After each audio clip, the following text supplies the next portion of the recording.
பார்த்திபன் கொடுக்கப்பட்ட சமூகத்தை சார்ந்தவர். திவ்யதர்ஷினி என்பவர் அந்த கிராமத்தை சார்ந்த வன்னியர் சமூகத்தை சார்ந்தவர்.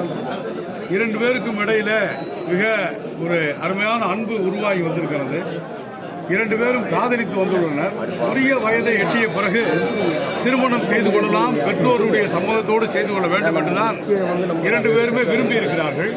இந்த சூழ்நிலையில் சாதிய துவேஷத்தின் காரணமாக பார்த்திபன் தொடர்ந்து தாக்கப்பட்டிருக்கிறார்.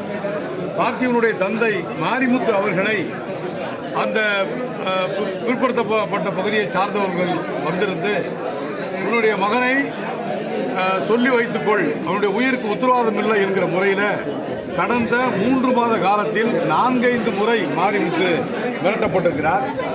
இதுதான் தமிழ்நாட்டினுடைய இன்றைய செய்தியாக இருக்கிறது. தமிழ்நாடு முழுவதும் சாதி ஆணவ படுகொலைகள் மிக கொடூரமாக நடைபெற்றுக் கொண்டிருக்கிறது.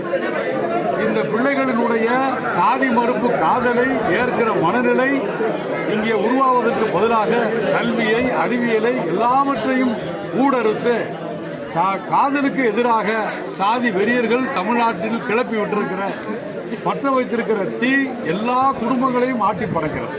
பெற்ற மகளையே கொலை செய்கிற, உடன் பிறந்த சகோதரியே கொலை செய்கிற இந்த கொடுமைகளை நாம் பார்த்து கொண்டே இருக்கிறோம்.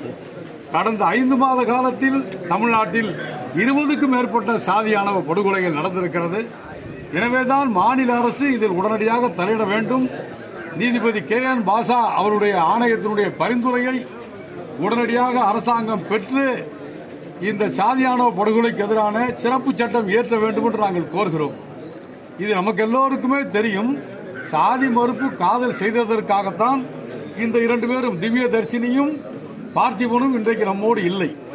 ஆனால் இந்த மிக நியாயமாக அரசு செய்ய வேண்டிய நடவடிக்கைக்காக நேற்று காலை 10 மணிக்கு துவங்கி மார்க்சிஸ்ட் கம்யூனிஸ்ட் கட்சி, தீண்டாமை ஒழிப்பு முன்னணி, விடுதலை சிறுத்தைகளுடைய கட்சி, அதனுடைய அனைத்து பொறுப்பாளர்களும் அந்த கிராமத்தை சார்ந்த மக்களும் நேற்று காலை 10 மணி துவங்கி இந்த போராட்ட களத்தில் இருக்கிறோம்.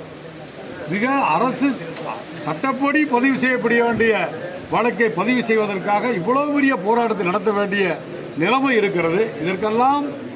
இதற்கெல்லாம் தீர்வாகத்தான் சாதி ஆணவ படுகொலைக்கு எதிரான தனி சட்டங்களை நாம் கோருகிறோம். அப்படி ஒரு சட்டம் இருந்தால் இது போன்ற படுகொலைகளை தனியாக வழக்கு பதிவு செய்வதற்கு, இந்த குற்றங்களுடைய தன்மையை உணர்ந்து வழக்கு பதிவு செய்வதற்கு பயன்படும் என்கிற முறையில்தான் தொடர்ந்து இந்த கோரிக்கையை முன்வைக்கிறோம். ஆகவே இந்த பார்த்திபன் திவ்யதர்ஷினுடைய இந்த படுகொலை என்பது ஒரு இறுதி படுகொலையாக இருக்க வேண்டும். இப்போதும் கூட இந்த